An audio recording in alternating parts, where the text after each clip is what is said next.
Hello friends, welcome to my YouTube channel education classes. जैसे कि आपने देख लिया कि मैंने लिखा है important points of Haryana GK. ठीक है, हरियाणा जीके के कुछ ऐसे इम्पोर्टेंट पॉइंट्स आज हम डिस्कस करेंगे जिसका मोस्टली किसी को पता नहीं होता और ऐसे ही क्वेश्चन एग्जाम्स में पूछे जाते हैं और हम वहाँ पे अटक जाते हैं। ठीक है, तो हम क्या करेंगे, आज उन्हीं पॉइंट्स को आज डिस्कस करेंगे इस वीडियो में। तो वीडियो के अंत तक बने रहें। ठीक है, और साथ साथ आप क्या करें, वीडियो के साथ साथ आप देखते देखते उन क्वेश्चंस के आप आंसर भी साथ में रिप्लाई करते रहे, ताकि ये पता चलता रहे कि आपको इसके बारे में नॉलेज थी या नहीं थी। ठीक है, और इस वीडियो से आपने कितना गेन किया है नॉलेज को। ठीक है, तो चलिए डोंट वेस्ट द टाइम, हम वीडियो को स्टार्ट करते हैं। ठीक है, तो आज हम जानेंगे हरियाणा जी के कुछ ऐसे इंपॉर्टेंट पॉइंट्स। हरियाणा जी के हमारे हरियाणा का जो इतिहास है बहुत पुराना है। ठीक है, जिसका वर्णन हमें हमारे तीनों काल में मिलता है।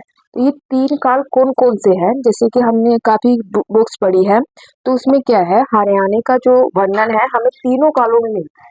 भी कहीं ना कहीं हरियाणा का संबंध इन तीनों कालों में है। ठीक है, तो ये तीन काल कौन कौन से हैं। ठीक है, तो सबसे पहले प्रागैतिहासिक काल। प्रागैतिहासिक जो काल है वो कौन सा है, वो काल है जहाँ पे हमको साक्ष्य तो मिलते हैं हरियाणा के, लेकिन कोई भी लिखित साक्ष्य नहीं मिलते हैं। यहाँ पे प्रागैतिहासिक काल के अंदर हमें साक्ष्य तो हरियाणा के मिलते हैं, लेकिन कोई भी लिखित तौर पे साक्ष्य नहीं मिलते। तो अगर लिखित नहीं मिलते हैं तो हमें कैसे पता चला कि हरियाणा का जो संबंध है वो प्रागैतिहासिक काल में से है। ठीक है, तो क्या है, वहां पे उस टाइम के जो साक्ष्य थे वो पत्थरों से पता लगता है, क्योंकि उनके पत्थरों के ऊपर कुछ ऐसा लिखा होता था जिससे हमें ये पता लगता था कि हमारे हरियाणा का संबंध इस काल से है। इसीलिए इस काल को क्या कहा जाता है, इसको पाषाण काल भी कहा जाता है, क्योंकि पत्थरों से इनके जो साक्ष्य हमें मिले हैं कि इसका जो संबंध है वो हरियाणा में भी, हरियाणा का संबंध भी प्रागैतिहासिक काल से है। ठीक है, यहाँ पे लिखित साक्ष्य कोई नहीं मिलता है, लेकिन पत्थरों पे लिखे हुए साक्ष्य हमें यहाँ से मिले हैं। ठीक है, दूसरे नंबर पे है आदि ऐतिहासिक काल। दूसरे नंबर पे है आदि ऐतिहासिक काल। अभी आदि ऐतिहासिक काल में हमें कैसे पता चलता है ना, जो इस पे जो हमें साक्ष्य मिलते हैं वो लिखित साक्ष्य थे। वहां पे हमें लिखित साक्ष्य जरूर मिले हैं, बट उनको पढ़ा नहीं जा सकता था। ठीक है, लिखित साक्ष्य हमें मिले जरूर है। यहाँ से आगे ऐतिहासिक काल में हमें हरियाणा के कुछ लिखित साक्ष्य मिले हैं, लेकिन उन साक्ष्य से हम उन लिखित साक्ष्यों को हम पढ़ नहीं सकते। मतलब वहां पे उनकी जो लैंग्वेज थी उनको हम पढ़ नहीं सकते। जैसे कि आपने सिंधु घाटी के बारे में सुना है। ठीक है, सिंधु घाटी की जो सभ्यता है वहां से भी हमें हरियाणा का संबंध इस ऐतिहासिक काल से है, इसका पता लगता है। ठीक है, तीसरे नंबर पे है ऐतिहासिक काल। इन सब चीजों को नोट कर लेना, क्योंकि इनमें से ही क्वेश्चन बनते हैं हरियाणा जीके के। अब जैसे पुलिस के, हरियाणा पुलिस के जो एग्जाम्स होते हैं, अब सीईटी का जो नया एग्जाम आने वाला है, अभी कुछ टाइम में उसके फॉर्म फिल होंगे और उसके बाद उसका एग्जाम होगा, तो वहां पे जो क्वेश्चन आएंगे 25% जो हरियाणा जीके हमारी आएगी, उनके जो क्वेश्चन है वो यहीं से बनेंगे। ठीक है, ऐतिहासिक काल कौन सा है, ऐतिहासिक काल वह है जिसे हमें लिखित साक्ष्य भी मिलते हैं और उनको हम पढ़ भी सकते हैं।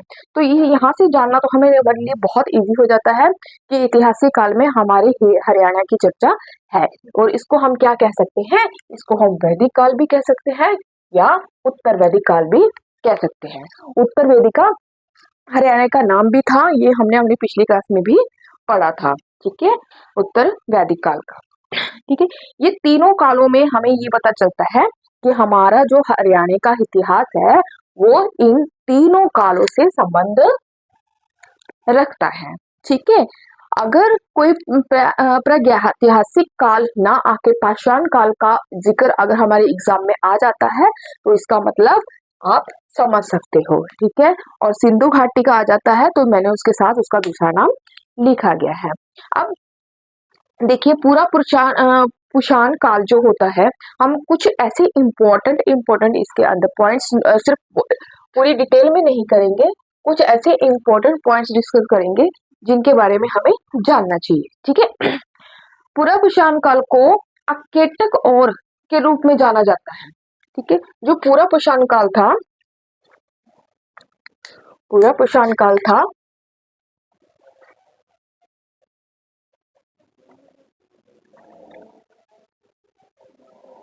उसको, जो कि हमारे हरियाणा से संबंध रखता है, उसको आखेटक, क्या कहते हैं? आखेटक, आखेटक के रूप में जाना जाता है, यानी कि खाद्य संग्रहक। ठीक है। आखेटक का मतलब क्या होता है? खाद्य संग्रहक, यानी खाद को संग्रहण करना, संग्रह करना।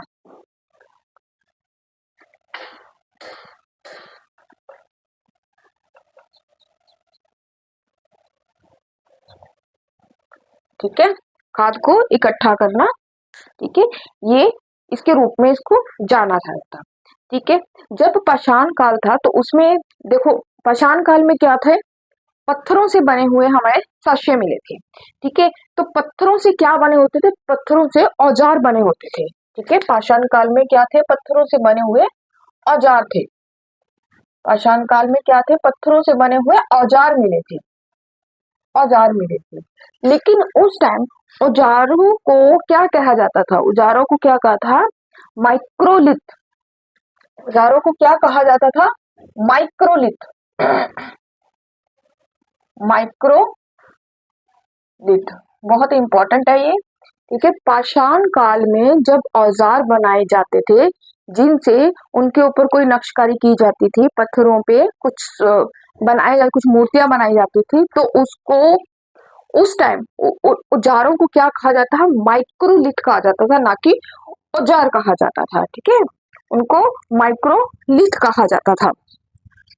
उसके बाद जैसे कि आपने जाना है कि पहिए का आविष्कार हुआ। ठीक है। ये सिर्फ इम्पोर्टेंट पॉइंट्स है, इनको हम डिटेल में नहीं करें, सिर्फ इम्पोर्टेंट पॉइंट्स है। ठीक है। जिसको आप, ये क्वेश्चंस बन के आते भी, पाषाण काल में औजारों को क्या कहा जाता था, या माइक्रोलिथ क्या होता है, इस तरह से ही क्वेश्चन बन के आते हैं। अगर आपने एग्जाम दिए हैं पहले तो आपको भी पता ही है भी, इस तरह से एग्जाम क्वेश्चन पेपर बन के आते हैं। तो जो पहिए का आविष्कार हुआ, पहिए का आविष्कार वो कौन से काल में हुआ? पहिए का जो आविष्कार हुआ वो कौन से काल में हुआ? तो आपको अगर पता है तो इसका आंसर दीजिए, नहीं तो मैं बताती हूँ कि जो पहिए का आविष्कार है वो नवपाषाण काल में हुआ। पाषाण काल, नवपाषाण काल में पहिए का आविष्कार हुआ। ठीक है। तो देखिए, तीनों कालों में हमारे हरियाणा का जिक्र था। ठीक है। पुरापाषाण काल में आकेटक, इसको आकेटक बोलते थे, जिसको अब हम खाद्य संग्रहण बोलते हैं। ठीक है। उस नाम से भी इसको, उसको मतलब रूपरेखा मिली है, वो करने का उसको रूपरेखा मिली है पुरापाषाण काल में। उसके बाद पाषाण काल में जो औजार यूज किए जाते थे, उन औजारों को क्या कहा जाता था? माइक्रोलिथ कहा जाता था। ठीक है। यह क्वेश्चन आता है, माइक्रोलिथ क्या है? ठीक है। तो उसमें कई तरह से ऑप्शंस आ जाते हैं, साथ में एक औजार भी लिखा होता है, हथियार भी लिखे होते हैं। ठीक है। तो आप समझ सकते हो कि माइक्रोलिथ क्या है, एक मतलब औजारों का नाम है। ठीक है। उसके बाद पहिए का आविष्कार कब हुआ? पहिए का जो हरियाणा में जो आविष्कार हुआ वो नवपाषाण काल में हुआ। ठीक है। नेक्स्ट देखिए।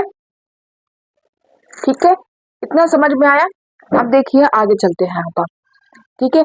उसके बाद पाषाण काल में इसके भी दो हिस्से बने थे, सॉरी 3 हिस्से बने थे, पाषाण काल, मध्य पाषाण काल और नवपाषाण काल। ठीक है। जो पाषाण काल में मैंने आपको बता दिया भी, जो औजारों को क्या कहा जाता था? माइक्रोलिथ कहा जाता था। पहिए का जो आविष्कार है वो नवपाषाण काल में हुआ था। उसके बाद मध्यकाल, मध्यकाल में क्या हुआ था? मध्यकाल, मध्य पाषाण काल, सॉरी मध्यकाल लिख दिया मैंने, मध्य पाषाण काल, मध्य पाषाण काल में कुत्ते को पालतू पशु मान लिया गया था। ठीक है। आज के टाइम में हम कुत्ता घर में पालते हैं, ठीक है। कुत्ते को पालतू पशु बनाया गया है, ठीक है। तो ये कब से चला आ रहा है? मध्य पाषाण काल से, ठीक है। कुत्ते को पालतू पशु बनाया गया, पालतू पशु बनाया गया था, ठीक है। उसके बाद नव पाषाण काल में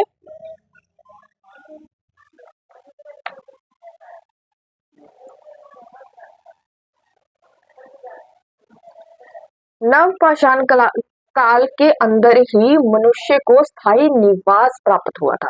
उसने विकसित हुआ था, मतलब उसने अपना स्थायी निवास विकसित हुआ तो बनाना उसने शुरू किया था। सॉरी, नव पाषाण काल में क्या था? मनुष्य को स्थायी निवास विकसित हुआ था। मनुष्य ने अपना, मैं लिख देती हूँ, इसको नोट कर लीजिए। मनुष्य ने अपना स्थायी निवास विकसित किया था, मतलब रहने के लिए उसने अपना जो जगह है, जो निवास है, बनाना उसने शुरू किया था। कहाँ, कब से स्टार्ट किया उसने? नव पाषाण काल से। उससे पहले वो क्या करता था? जैसे कि आपको पता है, जंगलों में रहना, झोपड़पट्टियां बना के उसमें रहना, ठीक है, गुफाओं में रहना, तो ये सारी चीजें होती थी। लेकिन उसके बाद उसने स्थायी निवास बनाना शुरू कर दिया। कहाँ, कब से? नव पाषाण काल से, ठीक है। नव पाषाण काल में हमें ब्रुज ब्रुज होम से गर्तावास के साक्ष्य भी प्राप्त होते हैं, ठीक है। नव पाषाण काल में और क्या होता है? काल में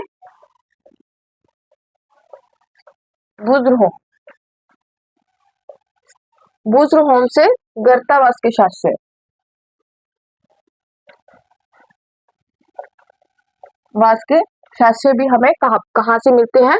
नव पाषाण काल में मिलते हैं। इसको नोट कर लेना, इम्पोर्टेंट है। कई बार हमें क्वेश्चन में यही आता है कि नव पाषाण काल में हमें क्या प्राप्त हुआ, तो उसमें इस चीज का भी नाम आता है, ठीक है। उसके बाद नव पाषाण काल में हमको क्या मिलता है? हमको क्या मिला? ठीक है, चिराग की हड्डी,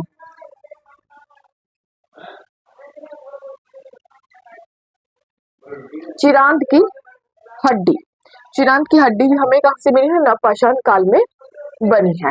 अब मनुष्य ने सबसे जो पहला हथियार बनाया,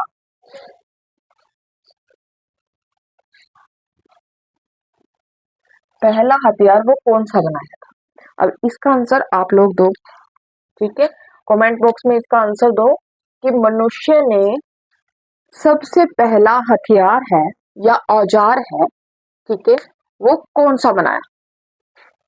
ठीक है, हथियार भी बोल सकते हैं, औजार भी बोल सकते हैं, जो अपने काम करने के लिए उसने यूज किया, जानवरों से बचने के लिए उसने उसको यूज किया। तो सबसे पहला जो हथियार उसने बनाया वो था कुल्हाड़ी, ठीक है। सबसे पहला जो हथियार बनाया था वो कौन सा था? कुल्हाड़ी,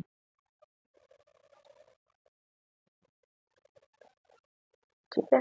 तो ये थे कुछ ऐसे इम्पोर्टेंट टॉपिक जो हमारे तीनों कालों में हमें मिलती है।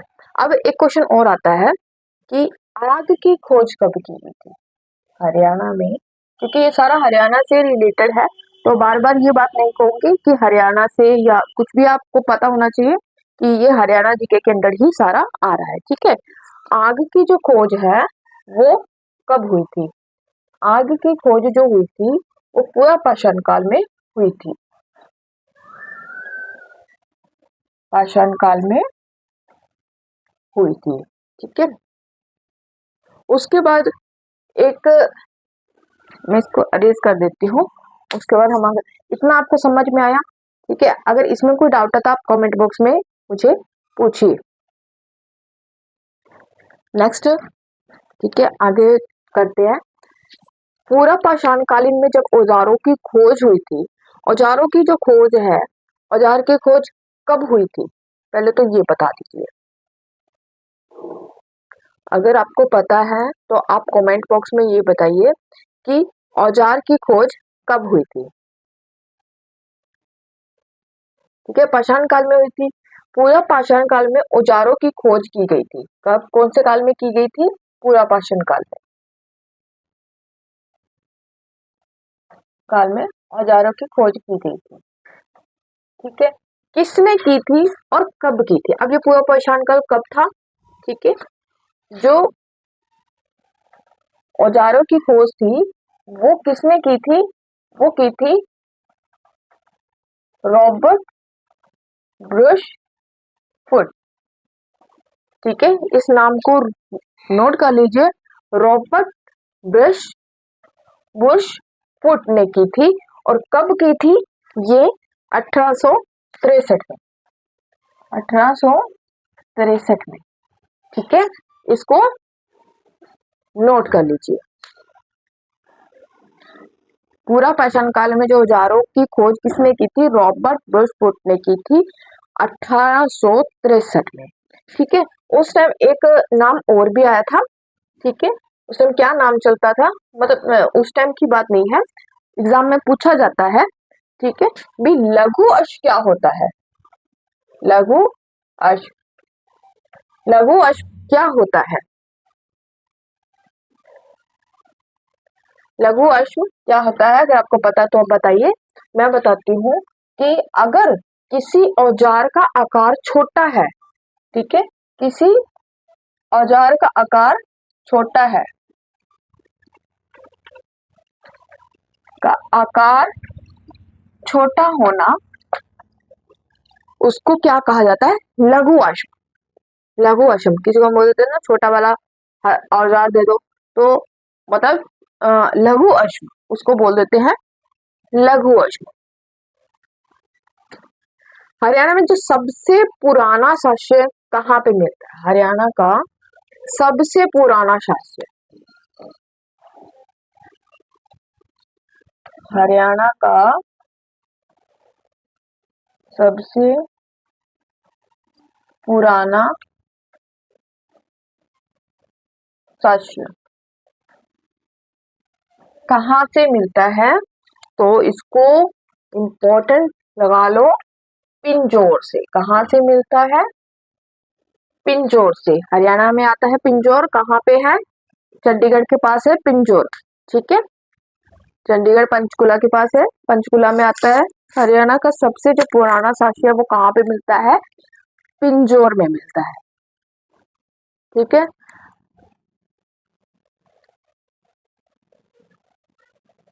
उसके बाद मध्य पाषाण काल में पशुपालन के भी शास्य मिलते हैं। ठीक है, मध्य पाषाण काल में, मध्य पाषाण काल में और क्या मिलता है? पशुपालन के भी शास्य मिलते हैं कि मध्य पाषाण काल से हमको, हाँ मतलब पशुपालन स्टार्ट हो गया था। तो उसके शास्य भी कहाँ से मिलते हैं? आदमगढ़ से। कहाँ से मिलते हैं? आदमगढ़ से। ठीक है, मध्य पाषाण काल में पशुपालन के जो शास्य मिलते हैं वो कहाँ से मिलते हैं? आदमगढ़ से मिलते हैं। और पूरे भारत में मानव का जो सबसे पहला जो शास्य मिला, मानव का जो सबसे पहला शास्य कहाँ से मिला था? ये हरियाणा की बात नहीं, भारत की बात कर रहे हैं, थोड़ा ध्यान रखना। ठीक है, भारत में जो मानव का सबसे पहला जो शास्य मिला है वो कहाँ से मिला है? नर्मदा घाटी से, नर्मदा नदी घाटी से। ठीक है, नर्मदा घाटी से।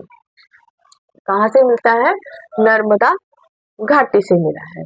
ठीक है, राख का टिल्ला, सघन कल्लू, जो राख का टिल्ला है वो भी नव पाषाण काल से ही संबंधित है। ठीक है, तो ये मतलब इसके बारे में भी क्वेश्चन आता है कि राख का टिल्ला किससे संबंधित है? तो वो किससे है? नव पाषाण काल से, नव पाषाण काल से संबंधित है। ठीक है, नेक्स्ट करते हैं इसको अरेंज करा। इतना आपको, आई होप कि में आपको किसी तरह की कोई प्रॉब्लम नहीं आई होगी, तो आपको समझ में आएगा। इसका एक एक पॉइंट आप नोटबुक पे नोट कर लीजिए। ठीक है, क्योंकि काफी इंपॉर्टेंट पॉइंट्स है ये हरियाणा जीके के लिए। ठीक है, नेक्स्ट अब आगे करते हैं। ठीक है।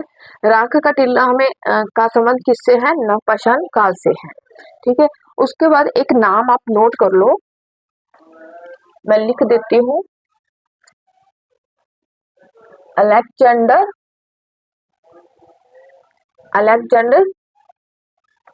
कनिंग।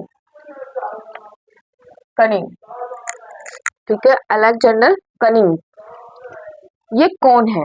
ठीक है, तो ये कौन है? ये भारतीय पुरातत्व के जनक है। भारतीय